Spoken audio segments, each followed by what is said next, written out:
એક ભારત માતાના ટુકડા થઈ રહ્યા છે। ધરતી માતા ઉપર રક્ત સ્રાવ થઈ રહ્યો છે। ગાય માતા કતલખાને જઈ રહી છે। નદી માતા સુકાઈ રહી છે।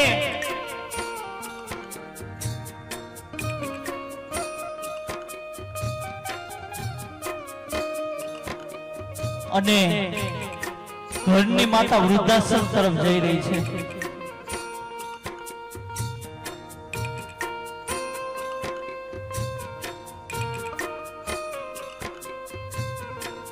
વૃદ્ધાશ્રમ 1 મિનિટમાં બંધ થઈ જાય, પણ ક્યારે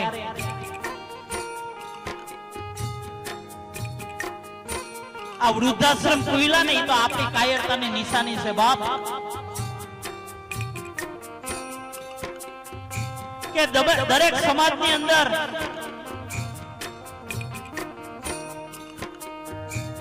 એક નવો કાયદો આવી જાય ને વડીલો, કે જે ઘરની અંદર આગળની પેઢી કે ગમે ત્યારે જેના મા બાપ વૃદ્ધાશ્રમ ગયા હોય, જે ઘરની અંદર વૃદ્ધ મા બાપ દુખી હોય,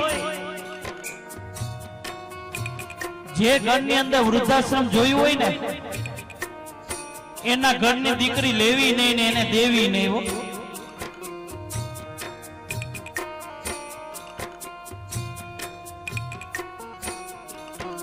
કારણ કે એની દીકરી તમે લેહો ને એટલે તમારો ક્યારેક વૃદ્ધાશ્રમમાં જવાનો વારો આવશે, યાદ રાખજો। કારણ કે ચામડા ગમે એટલા ધોળા હોય પણ સ્વભાવ ન જાય કોઈ દી, જાતિ સ્વભાવ તો બતાવીને જ રહીએ બાપ।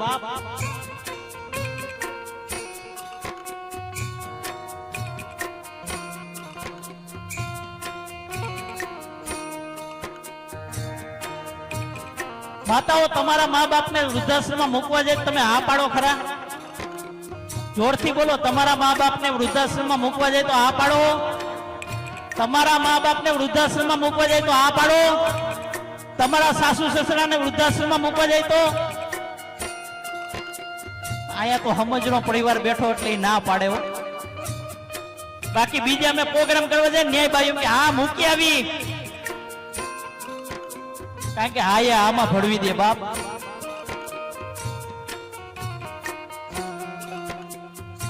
તમને જો તમારા મા બાપની અંદર દ્વારકા વાળો નહીં દેખાય ને, તમને જો તમારા મા બાપની અંદર ઘનશ્યામ મહારાજ નહીં દેખાય ને, તમને જો તમારા મા બાપની અંદર રામદેવજી મહારાજ નહીં દેખાય ને, તો મંદિરે ગમે એટલા ધક્કા ખાઓ ને કોઈ દી નહીં દેખાય। કારણ કે જેટલો તમને ભરોસો લે પથ્થરની મૂર્તિ ઉપર છે એટલો ભરોસો જો તમારા મા બાપ ઉપર રાખી લ્યો ને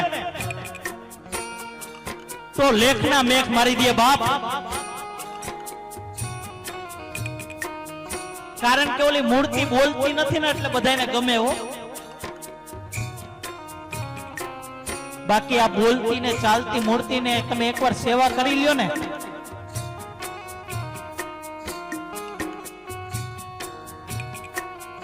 હું ઘરેથી ગમે તે કામ કરવા નીકળું વડીલો, સવારે નીકળું ને એટલે મારા મા બાપને હું પગે લાગીને જ નીકળું છું। હાલના સમયની અંદર માતાઓ મંદિરે પૈકે ન લાગુ, મારા મા બાપને લાગી લઉં। કારણ કે આજે હું જે બોલું છું ને તમે સાંભળો છો ને, આજે મારી જે સફળતા છે ને એ હું ગર્વથી કહું છું, મારા મા બાપના આશીર્વાદ છે બાપ, એના આશીર્વાદ ફરી ગયા હો। બાકી જો તમે તમારા મા બાપને દુખી કરશો ને, તમે તમારા મા બાપને રડાવશો ને, તો તમારું ગમે એટલું દાન પુણ્ય કરેલું, ગમે એટલી જાત્રાઓ કરેલી, ગમે એટલી માળા કરશો ને બધું ફેલ થઈ જશે બાપ। એ આંસુઓમાં ધોવાઈ જશે હો।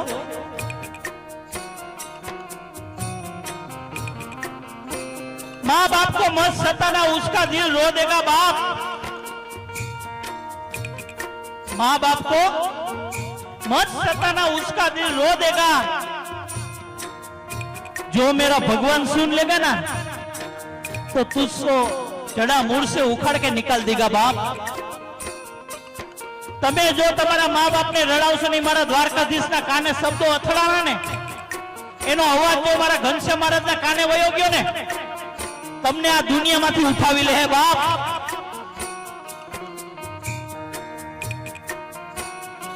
અને જેને જેને મા બાપની સેવા કરી લીધી ને એને મારો પુનિત મહારાજ શું કહે છે? ઓ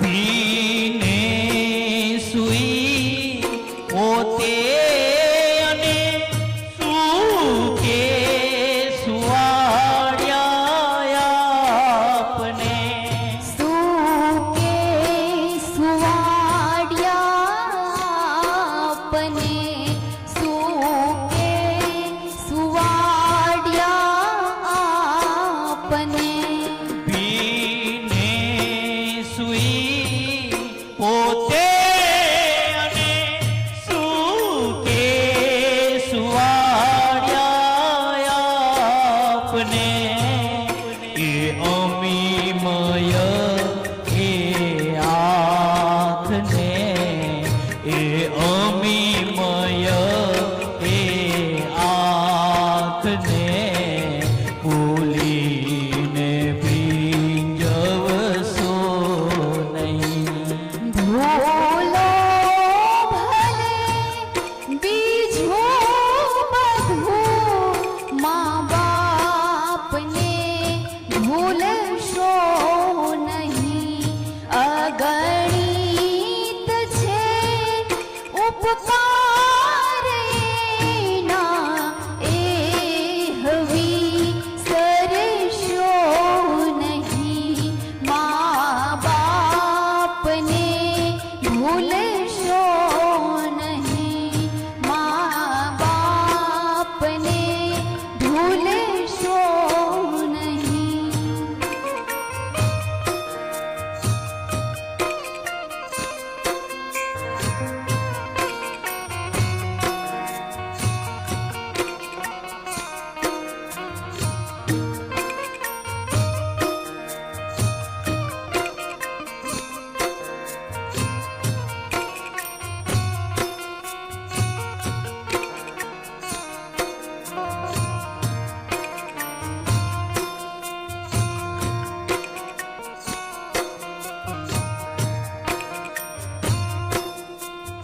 દીકરીને બાપ બહુ વાલો હોય।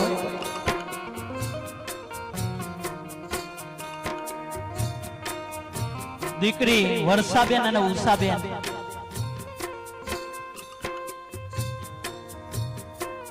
આ ડોબરિયા પરિવારને જેટલું બાલુ દાદા ગયા એનું દુઃખ નહીં થતું હશે, પણ ઓછું થતું હશે। પણ દીકરીને તો અંદરો અંદર એટલું દુઃખ થતું હોય ને,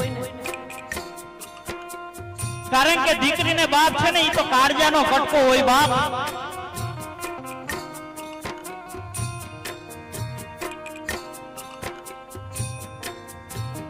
ઉષાબેન ને એમ હોય કે મારા પિતાજી મને ક્યારે મળશે હવે પાછા।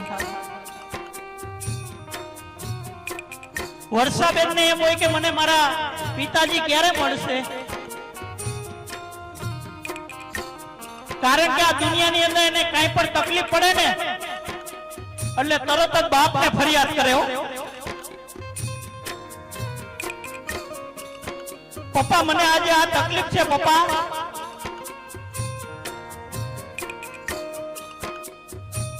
અને બાલુ દાદાની બંને દીકરીઓ કાળજાના કટકા હોય, કાંઈ પણ તકલીફ પડે ને કાળી રાતે ઉઘાડા પગે ધોઈડા જાય કે મારી દીકરીને કાંઈ તકલીફ ન પડવી જોઈએ બાપ। મારા કાળજા કેરા કટકાને કાંઈ તકલીફ ન પડવી જોઈએ। હવે દીકરીઓ કોને ફરિયાદ કરે? અરે સાસરાની અંદર ગમે તેમ કહી દે પણ બાપ વિશે કઈ બોલે ને એટલે દીકરી રણચંડીનું રૂપ લઈ લ્યો। કે તમે મને ગમે એમ કહો પણ મારા બાપ વિશે કઈ નહીં કહેતા. બાપ આ દીકરીનું પાત્ર છે. બાપ અને દીકરીનો નિસ્વાર્થ પ્રેમ હોય, કોઈ સ્વાર્થ ન હોય. સાતમ આઠમ આવે ને એટલે આખું ઘર નો સંભાળે પણ બાલુ દાદા તરત જ ફોન કરે કે બેટા ક્યારે આવો છો હવે તમે? આજે કેનારા વયા ગયા બાપ. અરે કોઈ નો સંભાળે ને તો તરત જ દીકરીને કે પપ્પા મારે ગાડી નથી, પપ્પા મારે રિક્ષામાં આવવું પડે, તો તરત જ બાપ જઈને તેડી આવ્યો. અને દીકરી ઘરે આવે ને ત્યારે આમ દિવાળી જેવો માહોલ થઈ જાય. બાપને હરખ નો હમાતો હોય. દીકરીને પૂછે કે બેટા તને કઈ તકલીફ નથી ને દીકરા? બેટા કઈ તકલીફ હોય તો કહેજો. વારી વારી બાપ પૂછતો હોય. અરે દીકરી સાસરે જતી હોય ને ત્યારે આમ બાપ ઊંચું ઉપાડીને ન જોઈ શકતો હોય. આ દુનિયાની અંદર બાપ બે જ વાર રડે. આ દુનિયાની અંદર બાપ બે જ વાર રડે. એક દીકરો તર છોડી દે ને કે પપ્પા તમે મારા ભેગા નહીં, પપ્પા તમે મારા ભેગા નહીં કારણ કે મને પોહાતું નથી, ત્યારે બાપ દુનિયાથી હારી જતો હોય. અને બીજી વાર દીકરી સાસરે જતી હોય ને, વિદાયનો સમય થતો હોય ને, અરે ગમે એટલી મૂછું હોય, લીંબુ લટકતા હોય, પણ દીકરી જ્યારે વિદાયનો સમય થતો હોય ને માતાઓ, ત્યારે બાપ ભાંગી પડતો હોય.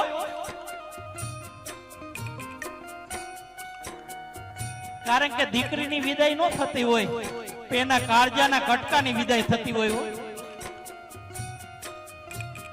પારકાના હાથમાં એને સોંપવાની હોય બાપ.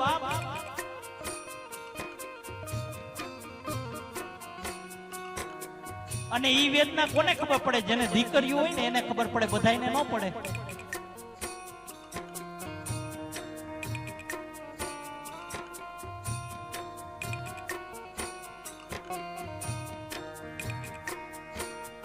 બાલુ દાદા એની દીકરી ઉષાબેન અને વર્ષાબેન ને કહ્યું બેટા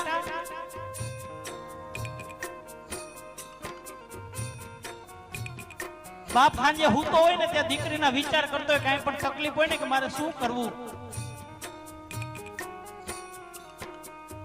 ઓશિકામાં આંસુડા પાડી લ્યો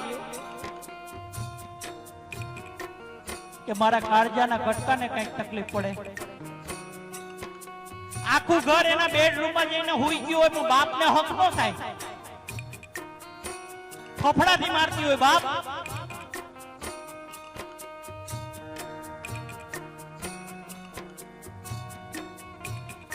પણ આજે બાલુ દાદાની વિદાય થઈ ગઈ ને,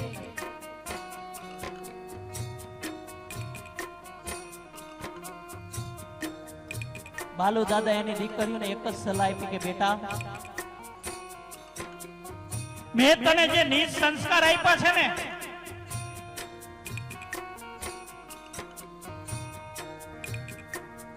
ઈ તારો કરિયાવર માનજે. બીજા ઘરે જઈને દીપાવજે બાપ.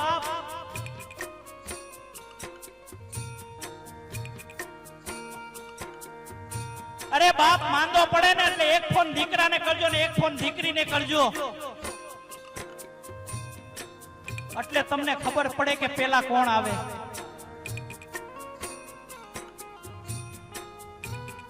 દીકરો બાજુમાં રહેતો હોય ને તોય મોડો આવે.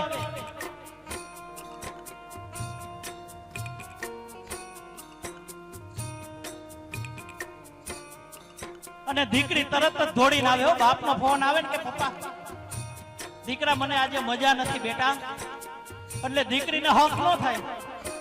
તરત જ એના પપ્પા પાસે આવીને પગ ઘસરે, માથું, પપ્પા તમને શું થાય છે પપ્પા?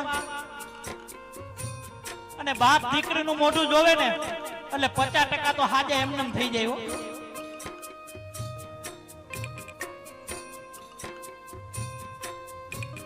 આ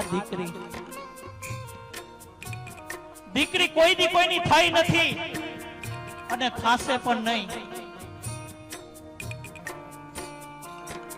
કારણ કે નાની હોય ને ત્યારે માં ઠપકા દે કે તારે બારકી ઘરે જવાનું છે, કઈક કામ શીખ, તારે અહીંયા કાયમ નથી રહેવાનું, કઈક કામ શીખ. ત્યાં હારો તારો બાપ નહીં થાય, હાહુ તારી માં નહીં થાય. બિચારી ઠપકા ખાતી ખાતી 20 વર્ષની થાય હો. એના બાપનું ઘરે પોતાનું ન થાય. તમે જુઓ તો ખરા કેટલું ત્યાગની મૂર્તિ છે બાપ. જ્યાં રમતી હોય, પપ્પા સામે લાડ લડાવતી હોય ને, એ દીકરીને બાપનું ઘરે પોતાનું ન થાય. 20 વર્ષની થાય એટલે તરત જ એને વિદાય આપી દેવામાં આવે બાપ.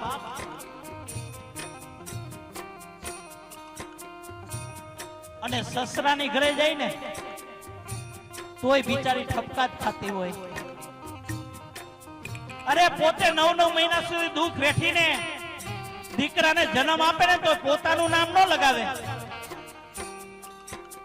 એના બાપનું નામ લગાવી દે.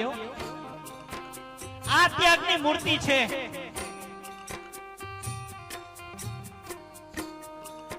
અરે ન્યા હાહુ ગમે એટલા મેણા ટોણા મારે ને, દીકરી ઉકારો ન કરે. જેમ બાપની ઘરે આવે ને તો એમ કે નહીં કે મને આમ કે છે, કોઈ દી નો કે સહન કરી લે. અને હાહુ માતાઓ મેણા ન મારે ને તેને હાહુ ન કહેવાય.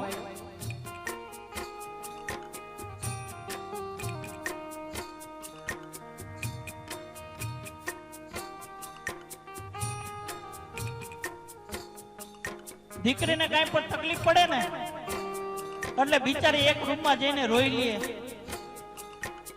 કારણ કે ન્યાય એકલી જ હોય, બાકી બધા જ પારકા હોય.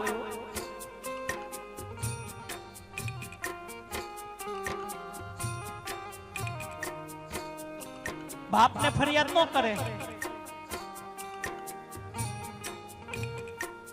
એટલે બાલુ દાદા ગયા ને, જેટલું તમને દુઃખ થાય છે ને એ તો બમણું આ દીકરીઓને દુઃખ થતું હશે કે મારા પિતાજી મને ક્યારે મળશે.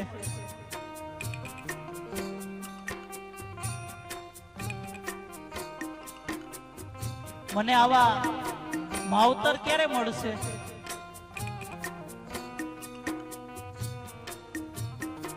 પણ બાલુ દાદા એમ કે છે કે દીકરી તને જ્યાં તકલીફ પડે ને બેટા, તને જ્યાં તકલીફ પડે ને ત્યાં તું મને યાદ કરજે.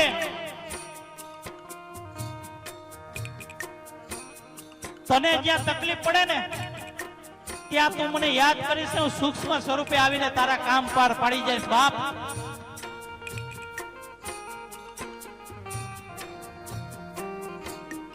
કારણ કે દીકરી પ્રત્યે બાપ ક્યારેય સ્વધામ જતા જ નથી. એની દીકરીના દિલમાં કાયમ માટે જીવિત રહે છે.